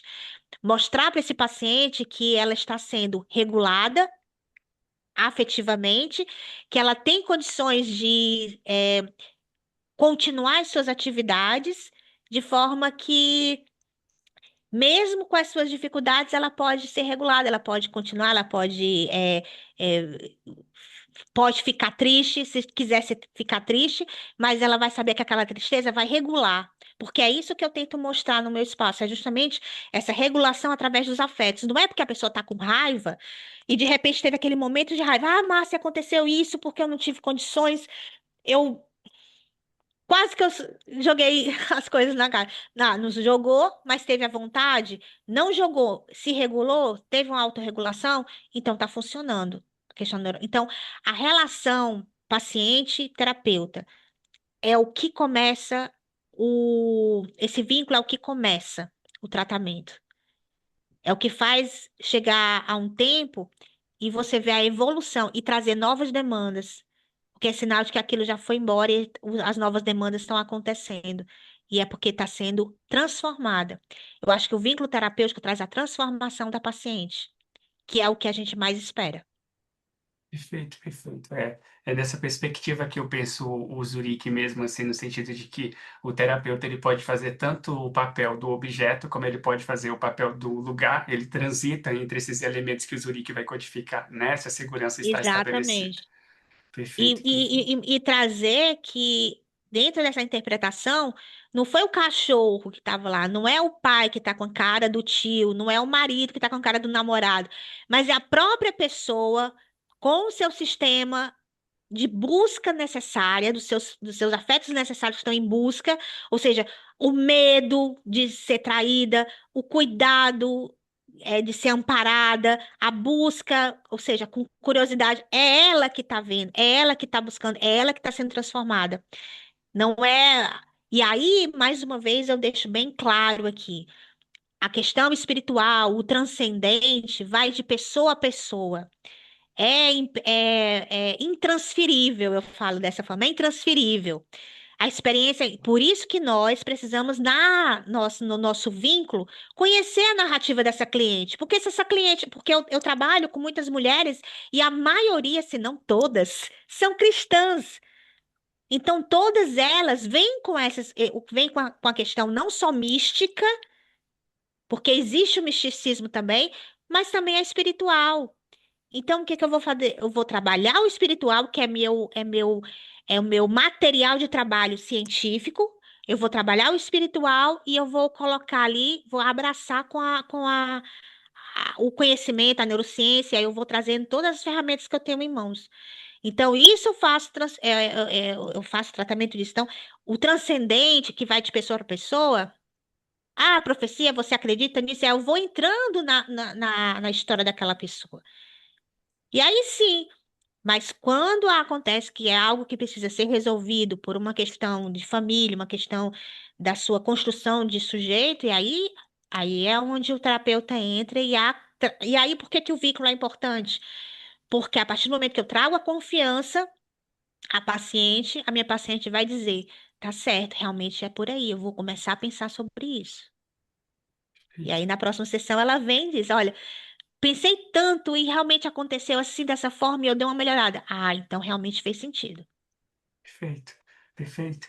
E aí, gente, é só fazendo a observação que tanto a escala NPS como o Zurich Process Scoring System, que é esse método que a Márcia utilizou, ele requer uma contextualização, tá? Ele requer um contexto que a Márcia utilizou, né? Os apontamentos que a Márcia fez ali, tudo no contexto do vínculo que ela já tem, o conhecimento que ela tem sobre a paciente, que é um dos dados que a gente aponta no curso, na formação, né? Tanto do Zurich como da NPS, tá? Mas muito bem colocado, Márcia, muito estruturado. Quero abrir para alguém, ter alguma pergunta, alguma colocação para fazer para a Márcia. Terezinha, você está aí? A Terezinha vai ser nossa próxima convidada. Terezinha, psicóloga, psicanalista, também vai trazer depois um webinário para a gente.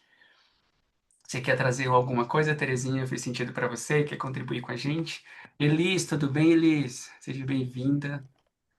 O Edípio está Eu, por aí também, Mônica. Oi, Tere, pode falar, desculpa. eu tô por aqui, sim. Eu te mandei até uma pergunta ali, mas aí eu vou abrir aqui. Tá, Eu percebi uma. Eu acho que coloca assim como consistência no sonho da paciente, né? Que ela, em todos os sonhos, ela aparece nua e em seguida ela tem vergonha e nojo. É, eu acho que a contextualização seria assim, qual a ligação entre, que eu sei que existe, mas qual a ligação entre esses três sonhos, o porquê dela estar sempre nua, e sempre acarreta essa vergonha e esse nojo em seguida. Uhum. Dentro dessa a questão da própria cliente, ela vem com relato de manter o casamento. E ela tem essa questão do trauma desse relacionamento, desse vínculo que ela teve no passado, né? De quando ela tinha 20 anos. E dentro desse problema, houve uma traição, né? Nesse problema. Então, nos sonhos relatados nessa questão de manter o casamento, é justamente essa. Por quê? Porque ela não quer ter essa separação, né? Outro relacionamento, na verdade, que ela tem. Ela não quer ter essa separação, ela tem medo de perder. E a questão, até anotei aqui, porque eu já peguei, professora, eu já peguei logo papel e caneta. Então, tem essas pontuações dos sonhos, porque traz justamente esse medo. A, a questão nua, vergonha, namorado, marido, esses elementos é uma construção. Por quê? Porque na realidade, por ela ser, e aí, como eu só trabalho com mulheres cristãs, por ela ser cristã, o estar nua no sonho para ela é vergonha. Para ela não é correto, para ela é julgamento. Então, ela tem questões também que precisam ser resolvidas nesse aspecto, né? Então, quando ela chega e fala isso, o cenário ele traz os elementos que fazem parte da narrativa dela. Jamais na narrativa dela vai ter elementos que fazem parte da sua narrativa, por exemplo, se ela não tiver contato com você. Então, quando a gente lida com a interpretação de sonhos, e quando a gente fala da narrativa do cliente, é a história de vida. É, eu não sei se foi o Eduardo, mas eu escutei isso e eu achei muito interessante. E eu levei isso para minha turma. Saber, acho que foi, não sei se foi o Eduardo, porque o Eduardo é muito essa questão do vínculo. Saber o que que o paciente está lendo. Que o paciente assiste? Será que antes de dormir ele não é só a medicação em si para dormir, mas será que durante o sono, antes de dormir, o- qual é a rotina? E como eu trabalho na psicologia dos hábitos, então eu trago sempre a rotina para dentro da narrativa. Então, dentro dessa narrativa, dessa dúvida que você disse, o que eu posso dizer é em relação a isso. Por ela ser cristã, a nudez, a vergonha, o medo, o, vai estar inserida, são elementos que vão estar inseridos lá no sonho dela, entende? São elementos que fazem parte do dia a dia da narrativa dela, da história, do contexto de vida dela, da experiência dela, Ah, entendi. É, entendeu? obrigada pela explicação. Obrigada a você, Terezinha. Isso é importante a gente dizer por quê? Porque às vezes a gente se apega muito a justamente a palavra. Quando a gente fala de nudez em sonho, em sexo no sonho, aconteceu, a narrativa da cliente pode estar trazendo ela teve um sonho sexual com outra pessoa, que não é o seu marido, por exemplo, ou, sei lá, um marido teve um sonho sexual com uma mulher, né? Se você estiver atendendo um marido. Ali, na mesma hora, se eu fizer mensurar, e aí eu tô indo para mensuração, tanto da escala quanto do método Zurich, eu vou lá na mensuração, eu posso presumir aqui falando para você, hipoteticamente, que pode estar o Lush querendo estar em busca de uma homeostase, de uma regulação. Porque, de repente, na narrativa dessa pessoa, ela está em busca de um apego sexual com o marido ou com a esposa, no caso, o marido com a esposa, né? Se for o homem sonhando. Ele pode não estar sendo sexualmente satisfeito. Questões sexuais na sua narrativa podem estar sendo explícitas. A pessoa pode estar envolta numa narrativa, numa compulsão ou num vício de pornografia. Então, qual a narrativa que esse cliente traz para a clínica, para o setting terapêutico? O que que ele está contando? O que que ele está vivenciando? Essa mulher, ela está saindo muito com as amigas e está só falando de sexualidade, de sair com outras pessoas. Essa pessoa que é solteira está vivenciando muito essa necessidade do sexo. Aí, de repente, ela se satisfaz.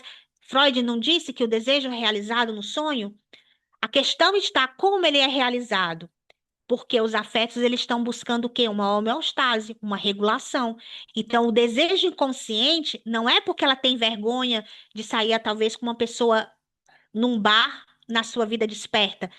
Ela vai dizer não, mas o sonho vai mostrar justamente ela fazendo sexo com essa pessoa. E aí é porque ela quer sexo com essa pessoa? Não, porque o sistema emocional lust dela está ativado, está em busca de um equilíbrio, de uma homeostase. E aí o sonho vai trazer o quê? Os elementos da sua narrativa e vai mostrar lá. Por que que quando na psicanálise nós trabalhamos com a contratransferência e a transferência? É o campo transferencial no vínculo terapêutico que a gente tem que tomar cuidado. E é nessa hora que muitas vezes a gente recebe relatos de pacientes que têm uma transferência para conosco de forma erótica, de forma sexual. E aí sonha com a pessoa que está como terapeuta, com o analista, de beijando o analista. E é porque a pessoa quer beijar o analista? É o sistema dela que está em busca de ser regulada emocionalmente, que provavelmente ela está sexualmente precisando se satisfazer, tanto na vida desperta quanto. E aí o sonho vai o quê? Regular. Aí a pessoa acorda tranquila, satisfeita. Porque senão, se não acontecer isso, vamos ser sinceros, somos pessoas normais e naturais e mamíferos que buscamos. E quando a gente fala do sistema Lush, é a preservação da reprodução. Então a gente iria acordar e ia querer fazer sexo aleatório com qualquer pessoa. Por quê? Porque a gente estaria com a necessidade. Então, eu acredito que foi isso que me fez levar ao estudo da interpretação dos sonhos, para que eu pudesse, desenvolver esse trabalho com mais dados empíricos, né? Perfeito, perfeito, Márcia. Acho que você colocou uma coisa muito importante, porque a gente pensa assim, né? Tem o afeto ali. Ok, o afeto está ativado.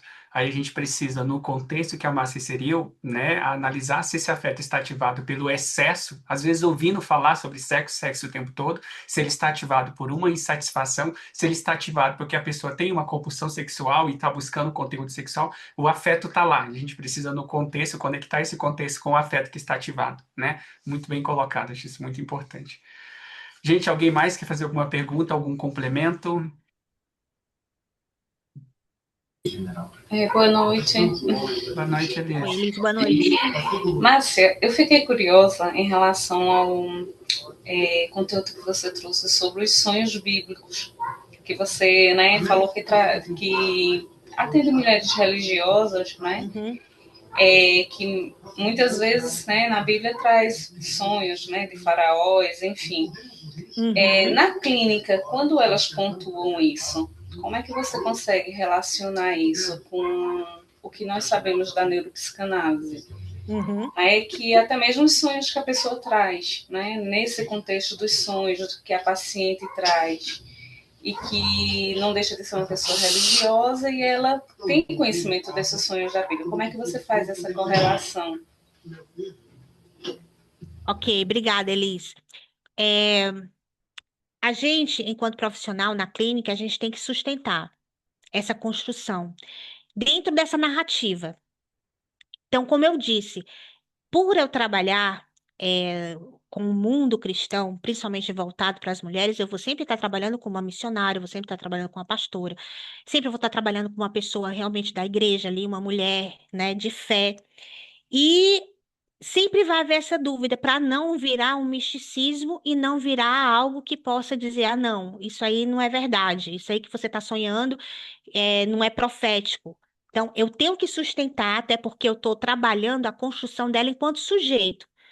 E aí eu tenho que olhar assim como se eu fosse trabalhar com uma pessoa que veio até a mim diagnosticada como esquizofrenia, por exemplo, ou uma depressão, através do diagnóstico.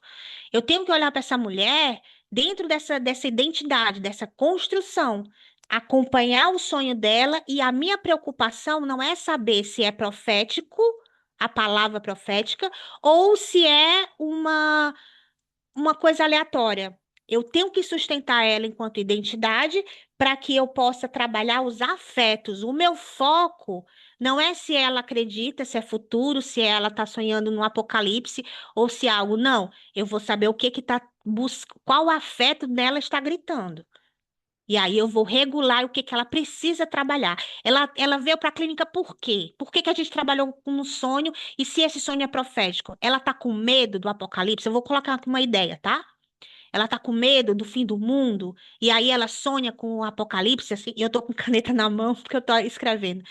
E ela sonha com isso, então eu vou ali trabalhar esse afeto que está é, ativado, que colocando aqui de forma hipotética, pode ser o medo, né? Tá ativado o medo, e aí eu vou trabalhar.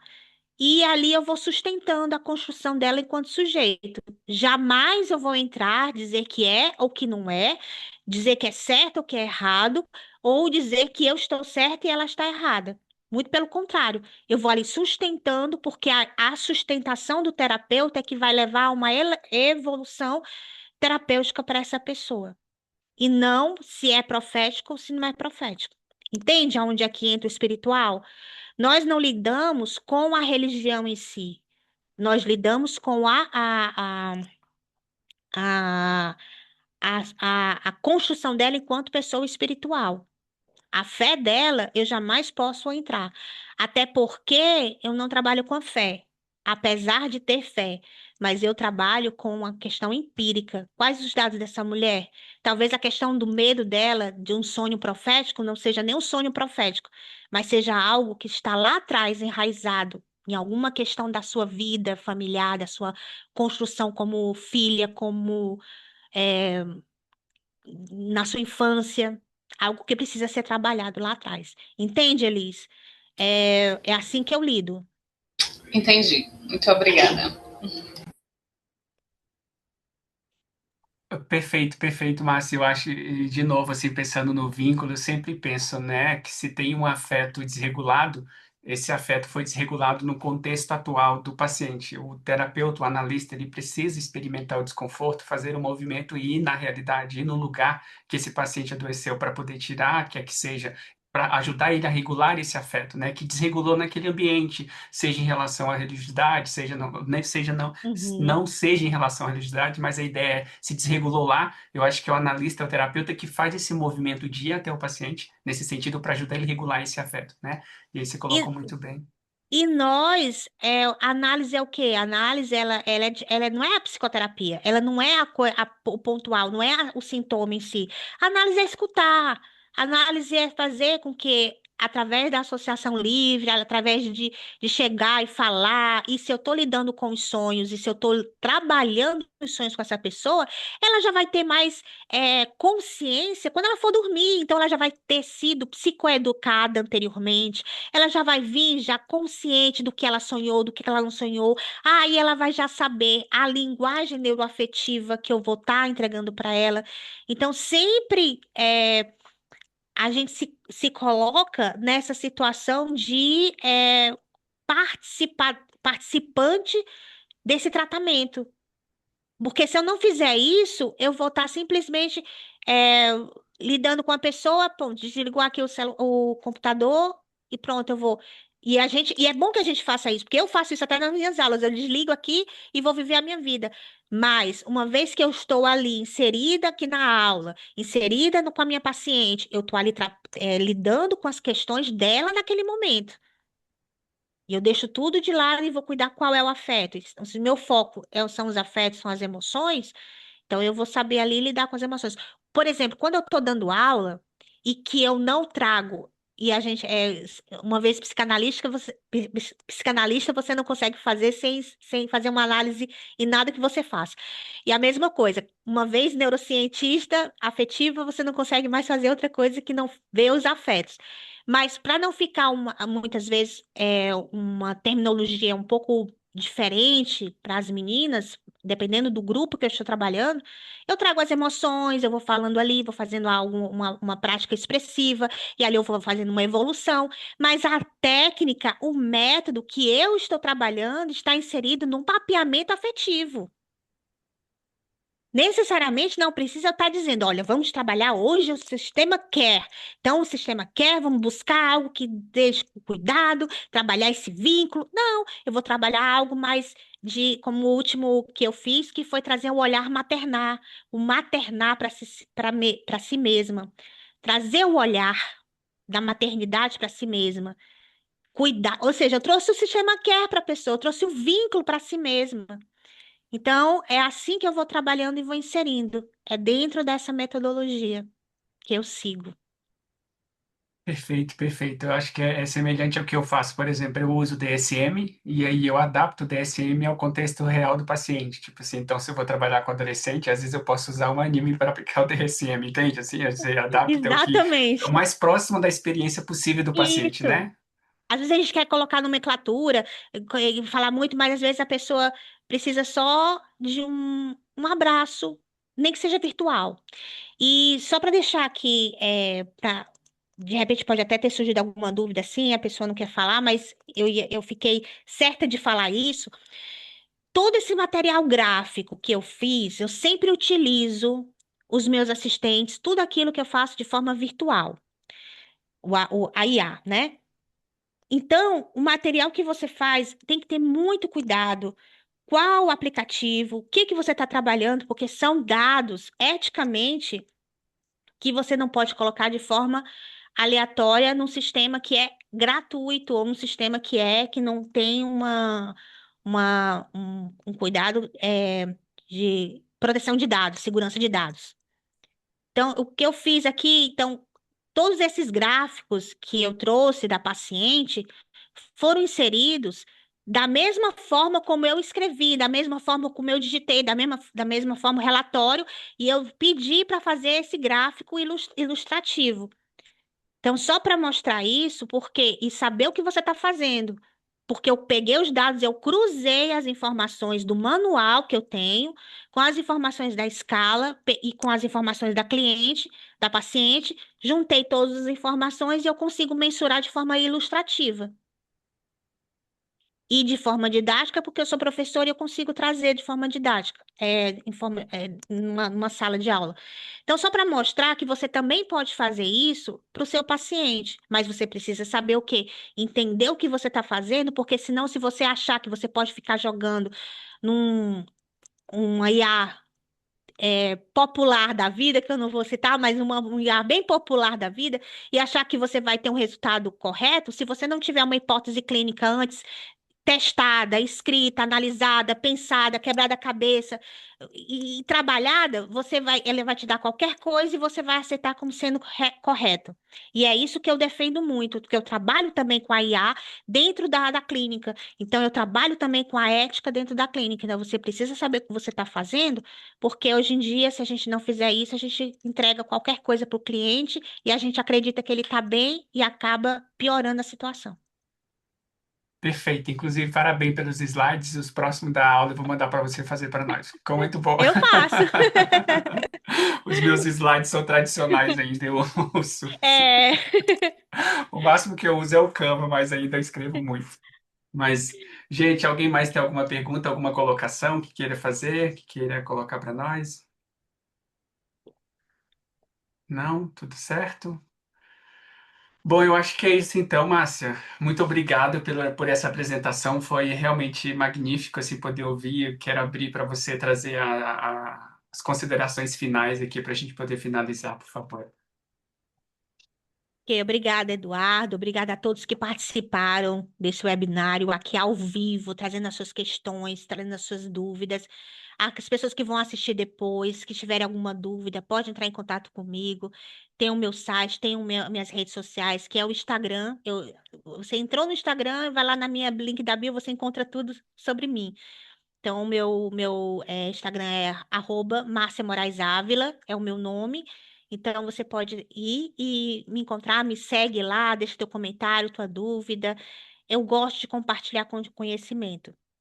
E deixar aqui o meu muito obrigado, realmente, por essa oportunidade, Eduardo, que você abriu aqui através da ABEM, para que eu pudesse estar trazendo esse início, né? Porque, na verdade, a gente pensa assim, Freud passou não sei quantos anos construindo a interpretação dos sonhos, né? O livro.